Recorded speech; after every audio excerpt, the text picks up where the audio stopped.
This video contains content viewers may find disturbing. Viewer discretion is advised.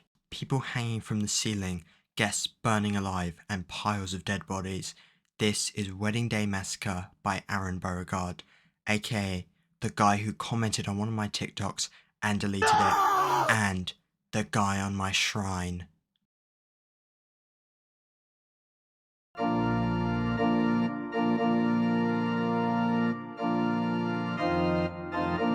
The book starts with an introduction to the couple, Taylor and Sebastian. They're talking to their wedding planner Dorian about having the weddings in the mountains in a time that no one is around.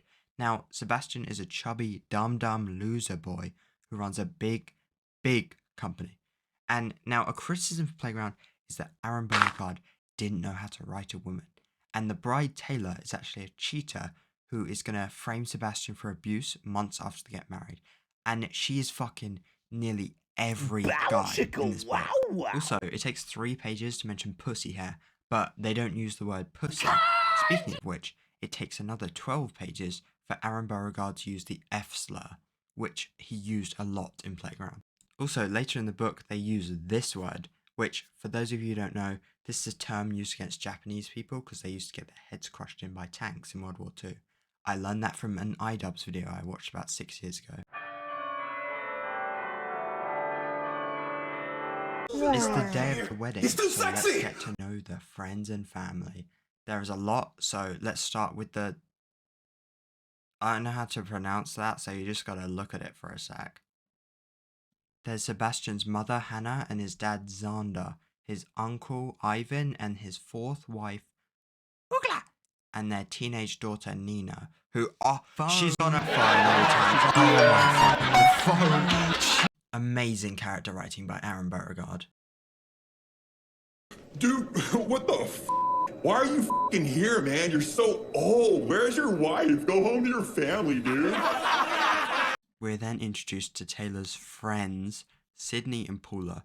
They're kind of jealous of Taylor. They're introduced in a chapter called Open Bar with this fucking image. And this is so funny to me, because this isn't in the fucking book. There's just a skeleton man. Why is he serving drinks? What the fuck? The next chapter introduces us to Taylor's parents, Anthony and Lisa. Anthony really loves his daughter, and because this is an Aron Beauregard book, I immediately got scared it was going to be an incest thing, but, you know, it's not. Also, Anthony has a revolver, just in case, and also he knows that Taylor is fucking so many dudes. We are also introduced to Taylor's brother called Christopher, who has Fragile X syndrome, and at first I was like, oh god. Then I thought maybe Aron Beauregard knows someone with it, but, you know, I know that's a very high hope that Aron Beauregard won't just fucking butcher a character horribly, but let's hope not. We are then introduced to some more guys in a chapter called Discussing Taylor's Pussy. What the fuck? The guys we're introduced to are Brick, Quan, Luke, Rocky, and yes, they have all fucked Taylor. And also we get introduced to DJ Butraz, I don't fucking know, who has also fucked Taylor. There's also a janitor called Perry who's had a really shitty life growing up, and we only get 1 chapter about him. We then get introduced to some of Sebastian's elite employees. Lucas, Keith, Sarah, and Alyssa, and Lucas gets diarrhea, and there's a full page describing him shitting. You can't do it, it's disgusting! As Lucas goes to the bathroom, Sebastian, your wife is fucking other guys, goes up to make a speech, and I gotta hand it to Aron Beauregard. The awkwardness in this scene is pretty funny. He brings out a guy in a Jinx costume, and they start dancing to quote-unquote kooky music, and when he's done, he's like, wow, that was quite a workout. And I thought it was pretty funny. He then reveals he has a fucking bomb, and Jinx pulls out an AK-47. The true horror has begun, so you know what that means. That's right, bring out the non-copyrighted wendigoon-ass music. Yeah. If the bomb is detonated, it will blow up the entire block. Sebastian then asks for everyone's phone to be given. The Jinx then goes to every table and takes them, till an old woman is like, I don't have a phone. And her daughter is like, she has a landline. So the Jinx immediately shoots her daughter in the fucking face, and it says the Jinx grabs down the old woman's quote-unquote skid-marked panties and shoves a gun up her ass and kills her. It's so disturbing that it's making me switch up the music choice. The Jinx then kills 3 more old people without phones. About a dozen or so people get caught in the crossfire and die. A city youth fund worker asks Sebastian not to kill the children, but he says he has other plans for them. Also, Sebastian's dad asks him to stop and gets fucking shot in the face. Sebastian then shows everyone he has a dunk tank full of acid. And like, I know he's a piece of shit, right? Like a horrible human being. But his charisma is making me like him. Like, he says it's nitric acid, which I was sadly surprised to find out is clear, so he put a shitload of green food coloring inside to make it look cool like this. Am I the only one that thinks acid should always be green? And when no one says anything, he just points his fucking gun at the crowd, so they do. Also, he sees the video photographer still filming, and I quote, editing Josh here, I just realized I've been saying video photographer when it's videographer. What up? I'm Jared, I'm 19, and I never fucking learned how to read. The video photographer watched through the lens as Sebastian targeted the top of his AK directly at him. He understood running made no difference, and just did what he was born to do. Film. I fucking love it, it's so dramatic. Sebastian then blows up the kids' table. Yes, we've already got there at page 63, and in the process, he blows off a bit of Taylor's arm, showing her bone, and kills another mother, looking at her dead son's body. And, quote, trying to scoop up what was left of his tiny body into a single unit. The Jinx is looking in the bathroom people, but Lucas is hiding in this little closet thing. This is shown with a lot more tension in the book, but I don't have time for lots of detail. The Jinx finds Perry, Sydney, Paula, and the rest of the staff and brings them all to the hall. And while Sebastian's on his little crazy time, Christopher starts talking about wanting to open gifts, and Sebastian mentions how he will kill Anthony if Christopher doesn't shut the fuck up. Perry is hiding in the crowd so Sebastian doesn't notice him, but everyone is asked to go to the long table, including Sydney and Paula, and they start arguing when Sebastian asks who Sydney came with. It's like, I came with Paula. She finally confessed, pointing her finger across the table. You bitch, Paula screamed, unhappy with her failure to admit her from the conversation. The Jinx then gives Sebastian a chainsaw, and Sebastian asks Taylor to bring him 2 dead children. And yes, they do describe what the children used to be like when they were young, only for Taylor to throw up on, and I quote, young Joshua's dead face. The only character in an Aaron Beauregard book with my name has this shit happen to them. Listen, Aaron Beauregard. You are a disgrace. Suck my dick and choke on it. I yield my time. Fuck you. They also introduce a girl called Jasmine, who Sebastian makes the representative of all the staff. But anyway, Sebastian saws the heads off the children and puts it on Jasmine's plate and the other on Sydney's plate. Also, the kids are black and white, and Sebastian asks Sydney if she wants black or white meat. Sebastian makes Paula and the rest of the staff go to the dance floor and handcuffs them all in a circle with Paula in the middle, and one of the chefs refused to be handcuffed and he says, "You're not putting that fucking thing on me. I'm not playing this sit game anymore." Very well. Before Sebastian finished snapping his fingers, the chef's silly hat had flown away, along with his head. Damn, that's gotta hurt. Just like the time that Aaron Beauregard deleted that comment from my TikTok. Sebastian then makes Cindy and Jasmine compete in a competition, and if Jasmine loses, then they will kill all the staff, and if Cindy loses, then they will kill Paula. And the competition is who can eat the tongue and eyes out of a dead child's head the quickest. There's so much fucking detail, there's like 4 pages of it, but when Cindy is ripping out the kid's tongue with her teeth, it says, "She went in, giving Joshua his first and last disgusting French kiss." I don't want to be around anymore. Like you don't want to live anymore? I don't know. And she gets the eyes out by crushing his head by stepping on it, then swallowing the eyes and tongue, and she wins. The Jinx then kills all the staff with the chainsaw. Jasmine is still alive, and as Sebastian is about to kill her, she pisses herself and tries to run from Sebastian. But her ponytail gets stuck in the chainsaw, and it scalps her and cracks her skull open. As she's on the floor, basically brain dead, Sebastian makes her drink her own piss, and then just fucking kills her. Hello, future Josh here. The Mr. Croc and Socks team has run out of money. Well, we spent all the money on drugs and prostitutes. So sorry for not having a lot of images during the gruesome parts. They don't provide a lot of images in the book, and we're trying not to get age restricted here.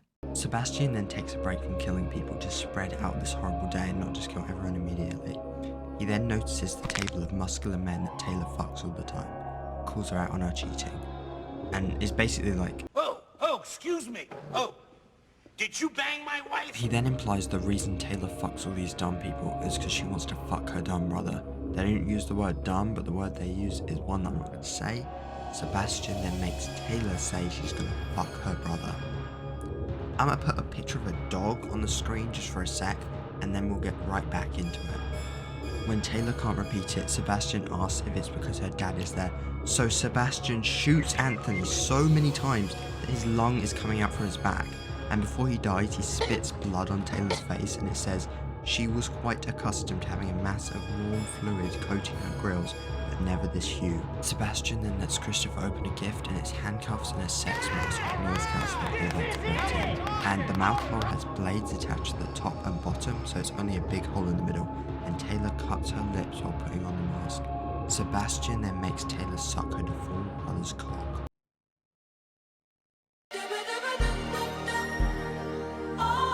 Before it happens, Sebastian gets blood from Taylor's wound and puts on Christopher's dick and starts to beat him off. It also says he has a long, unclean... Whoa. I'm just going to stop right there. I can practically see the chance of YouTube ever paying me slowly slipping away. Sebastian also cuts off Christopher's head and smashes them on his face. We then have a chapter about how all the characters are reacting to this, but I don't care about any of the characters except Perry. But the most important part is Sarah wants to snitch on Lucas, but Alyssa gets mad at her, and this gets Keith excited. Ooh, feisty little thing. And the rest of the characters I don't care about, like either the characters are assholes or have no personality whatsoever. Like, for example, I don't know if we were supposed to care about Anthony's death, because like, to his knowledge, he thought his son-in-law was a smart and kind guy, and he knew his daughter was cheating with multiple men and didn't tell Sebastian. Like, he's an asshole, and I don't care about him. And even Nina is just a teenage girl on fire. Relatable. And that's like her entire personality. These are all flaws I'll talk about later in the video, so let's just get back to it. The next chapter is about all the muscular guys having to fight to the death in a wrestling ring, but the rope is razor wire and the sides are full of shards of broken glass and nails, and it's all surrounded by beds filled with nails. But I can't Photoshop all that, so you guys get to see a regular wrestling ring instead. Yeah. Basically everyone dies except Brick. Like, Quan gets pushed into the nails and glass, and Luke injects Brick's face with syringes filled with basically acid, and his face puffs up and disintegrates. And then Rocky cuts Luke with a weed whacker and then pushes him into the razor wire, cutting him in half. And then Brick pushes Rocky into a nail bed, but it doesn't matter because Sebastian kills Brick with a nail gun and shoots it into his decaying face, dick and brain. I don't know how I'm going to Photoshop all of that. So all of the muscular guys are dead. I don't give a fucking shit. In the next chapter, Uncle Ivan is called up to make a speech, but Sebastian steps in and he tells the story of how he put rat poison in the waffle batter in this very hotel when he was younger, causing it to close and killing a few old people. Sebastian's mom then calls him a demon, so he throws a flaming champagne glass at her. She runs up to Sebastian trying to set him on fire, but she gets gunned down by the Jinx. Also, the flames accidentally hit Uncle Ivan, causing him to burn to death. It's almost as painful. All the ladies except Sydney and Paula have to fight to get the bouquet, and whoever has it will live and the rest will die.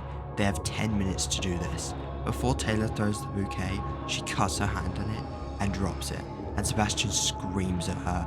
I just wanted to include this because I want you to know Taylor is in horrible pain, and also a bit of her arm is blown off if you forgot. But before Taylor throws the bouquet, DJ Batraz plays the Benny Hill theme. You know, this. And Sebastian does the little... Okay, and if I'm pronouncing the bouquet wrong or my fucking Britishness slips in there, don't tell me in the comments, I know. Anyway, back to it. When the bouquet is thrown, Sarah gets it and is doing well, and some girls start throwing plates and glass at her, and she says, "You throw like a bunch of fucking girls." Bro, who says this? And Anyway, Sarah's doing so well that Sebastian starts to get bored that he makes Jinx kill about 50 ladies, and Alyssa is hiding next to a dead body, but she gets shot in the side and screams, but as she does, the dead body next to her gets shot in the head and the brain matter goes into her mouth.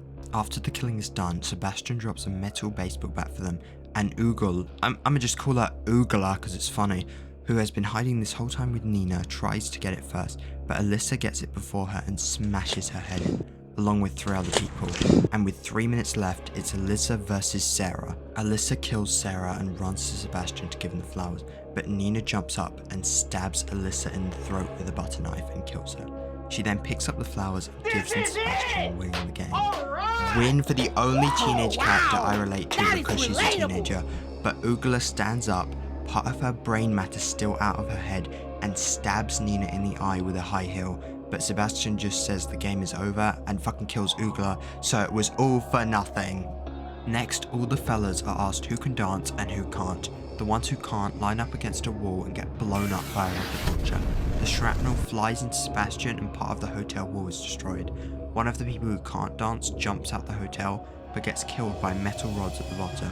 Jinx then fires another rocket and Sebastian turns away, but he falls onto his gun and accidentally shoots himself in the stomach, but he pulls through. All the remaining men have to dance, but when someone raises their hand to ask a question, Sebastian immediately shoots them in the face. The dancing begins, and the description of Perry's backstory is so goddamn bad. Listen while I show a picture of Aaron Beauregard on the screen. When shit got too real in his hood and he got consumed with trying to keep his ass intact.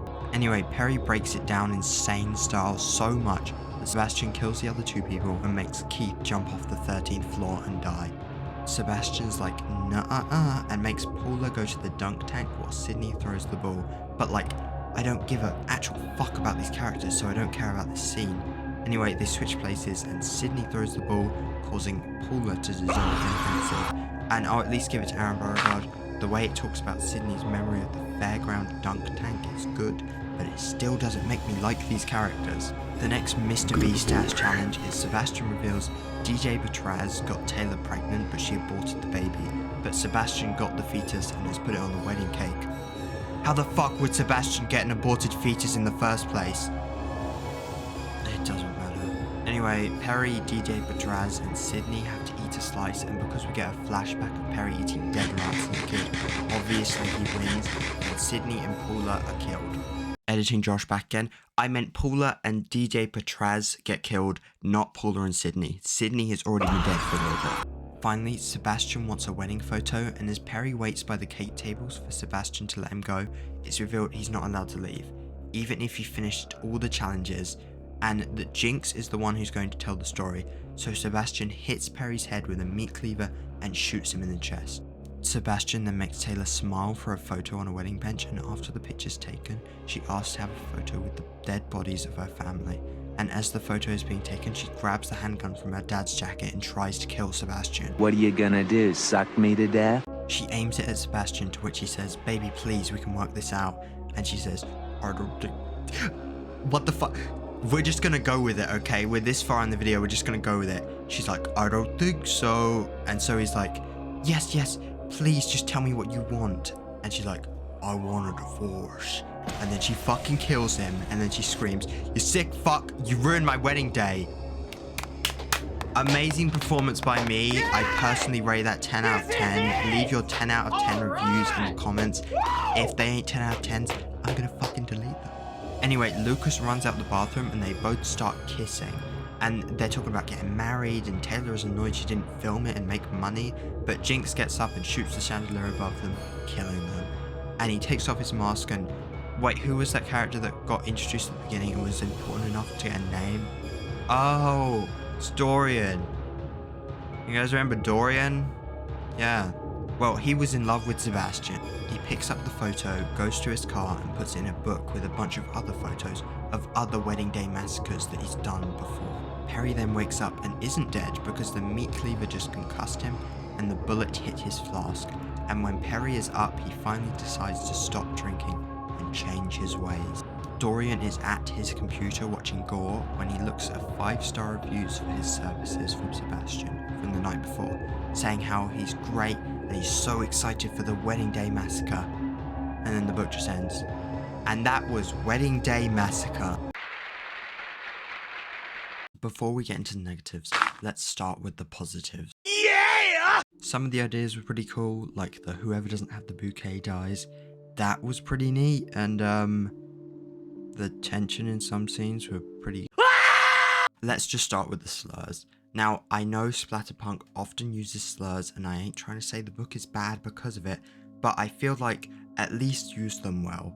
I feel like they're only used in the beginning because Aaron Beauregard thought the reader was getting bored, and so he just added it so the reader would go, "Whoa, you can't say that. This book fucking sucks." Like, at least use them well and not just to fill in the word count. And onto my biggest problem is the character depth. In media with high chance of characters dying, you have to give them depth and make me care about the character. Like, I know this is a hugely unfair comparison, but if we compare Ellie Williams to Sebastian, the level of depth for Ellie is like a lake and Sebastian's like a goddamn pothole. In the first half of the first game, Ellie is this optimistic and kind girl who only kills one person. Compare that to the second game, where she slowly loses her relatability and starts doing what she can to survive and trying to get revenge. In comparison to Sebastian, who started out as a kind and naive guy who's being fucked over by everyone. And then he's just evil. Now, originally I thought maybe Jinx was a demon controlling Sebastian to do these evil things, but no, it's just revealed he was evil the whole time. Ooh. Onto the rest of the characters. Perry is the only survivor other than Jinx, but we only have one chapter dedicated to his life and who he is as a character, and then some more backstory stuff near the end of the book. But you gotta give me more detail of the character who is the main survivor of your book.